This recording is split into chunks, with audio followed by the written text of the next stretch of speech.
हाथ काट हाथ काट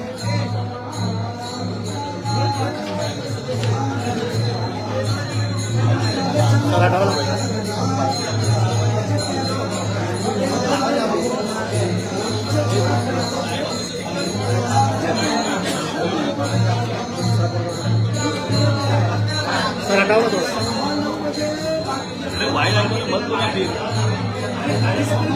वो हाथी पे थोड़ा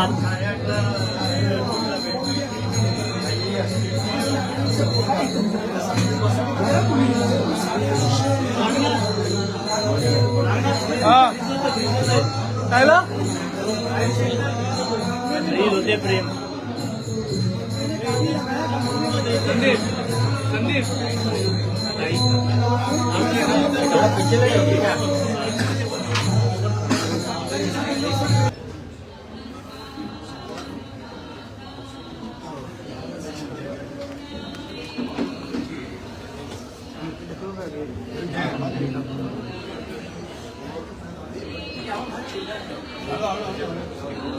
गणेश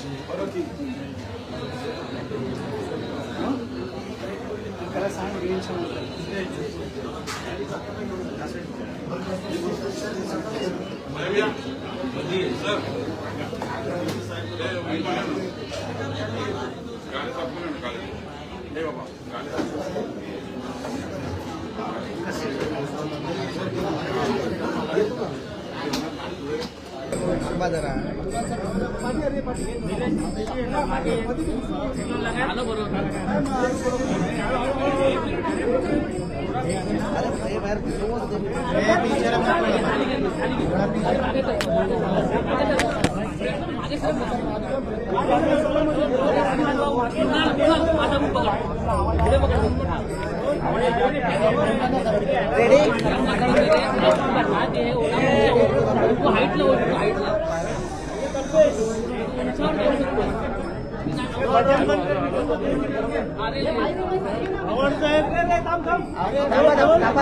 गणेशजी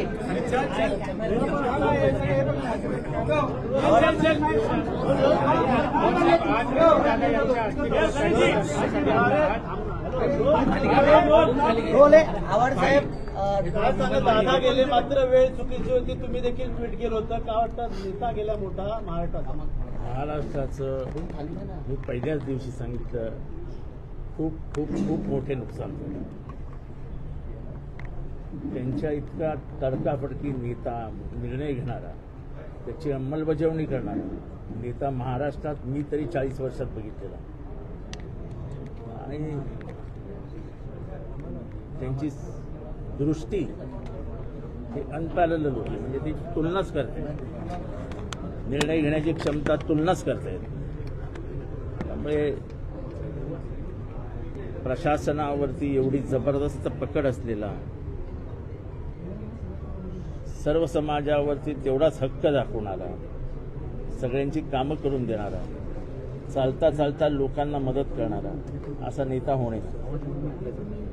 कार्यालयात आले नजीब मुलाशी भेटले परांजपेशी भेटले जुने संबंध पुन्हा आठवण्यात काय वाटतं येणाऱ्या काळात दोन्ही राष्ट्रवादी मिळणी संदर्भात एकत्र येणार आहे अशी चर्चा देखील सुरू आहे. तो निर्णय वरच्या पातळीवरचा आहे. तो काय माझ्या आणि नजीब आणि परांजपेंच्या पातळीवरचा नाही आहे.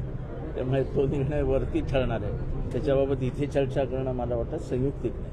दोन्ही राष्ट्रवादी एकत्र येणार या संदर्भात बैठका देखील काही झाल्या होत्या. या संदर्भात काही व्हिडिओ देखील समोर आल्या. परंतु आता अजित पवार कार्यकर्ते कोणत्याही प्रकारच्या बैठका झाल्या. परंतु यावरती आता शरद पवारांनी देखील उत्तर दिलेलं आहे की बोलतात की जे बैठकीला उपस्थित होते त्यांना बैठकीबद्दल माहितीच कशी असावी. एकंदरीत काय वाटतं या संदर्भात?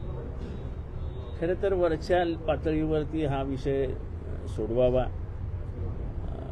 मला काय माहिती आहे हे मी बोलणं हे मला माझ्या स्वभावात बसत नाही. विलिनीकरण होणार होतं हे 2000% सत्य आहे. आता ह्याच्यावरती कोणाचं काय ह्याच्यावरती चर्चा करणं हे मला योग्य वाटतं. कशा पद्धतीने अजितदादा यांचा दुर्दैवी जो प्लेन क्रॅश झालेला आहे, नेमकं किती वाजता घटना झालेली, कसं झालं? आता हे सगळं तुम्हाला माहिती आहे, किती वाजता झालं, काय झालं. आता त्याच्यावरती आजच्या दिवशी जेव्हा आम्ही अस्थीचं दर्शन घ्यायला आलेलो आहे, एक दुःखाचं सावट सगळ्यांच्या मनावर आहे. अशा वेळेस किती वाजता झालं, मग ते कसं झालं, मग तो पायलट कोण होता, हे काही प्रश्न योग्य नाही. सर, अजितदादांच्या मंत्रिमंडळात आपण काम केलेलं आहे याआधी देखील. काय नेमक्या आठवणी होत्या? आपण मी सांगितलं ना की येत होतं. निर्णय घेण्याच्या बाबतीत त्यांचा हातच कोण पकडू शकत नाही. मला एकदा टीव्हीवरती खडसे साहेबांचा माझा वाद चालू असताना खडसे साहेब म्हणाले की एक फाईल त्यांनी 3 दिवसात कशी काय सही केली. म्हटलं 3 दिवसात केली? अजितदादा कुठेतरी चुकलेले दिसत आहे. म्हटलं ही फाईल त्यांनी 3 तासात सही करायला पाहिजे होती. ते म्हणजे फायलींचा निपटारा, फायली थांबल्या आहेत असं अजितदादांच्या बाबतीत मंत्रालयात कधी घडलंच नाही. सर, जयंत पाटील सोबत एक बैठक पार पडली होती त्यांच्या निवासस्थानामध्ये. मला त्या बैठकीत तुम्ही देखील उपस्थित अशी चर्चा सध्या सुरू आहे. काही गोष्टी गुप्त असतात, काही गोष्टी कुठे झाल्या आहेत, कशा झाल्या आहेत, त्याच्यात काय बोलणं झालंय, हे सगळं जनतेला सांगणं हा माझा स्वभाव नाही आणि मी बोलणार आहे. परंतु ती बैठक विलिनीकरणाची कुठेतरी तुम्ही राष्ट्रवादींना एकत्रितता घेऊन तुम्ही माझ्या तोंडातनं कुठलाही काहीही काढू शकत नाही. मी याबाबत काहीही बोलणार नाही.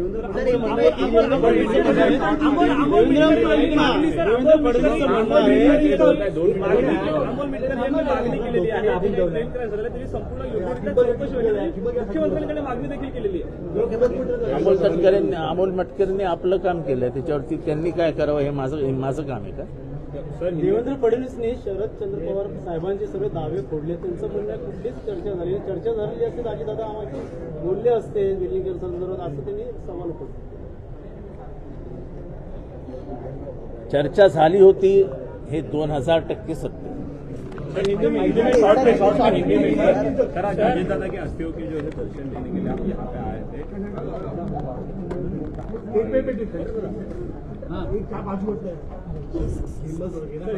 सर, अजितदादाची अस्थियों का आगे दर्शन दिया हुआ है.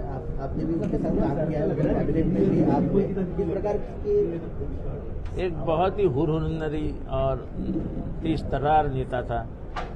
निर्णय लेने की क्षमता जो उनमें थी वो शायद ही मैंने किसी में देखी थी. ऐसा नेता जाना ये महाराष्ट्र के लिए बहुत बड़ी हानि है.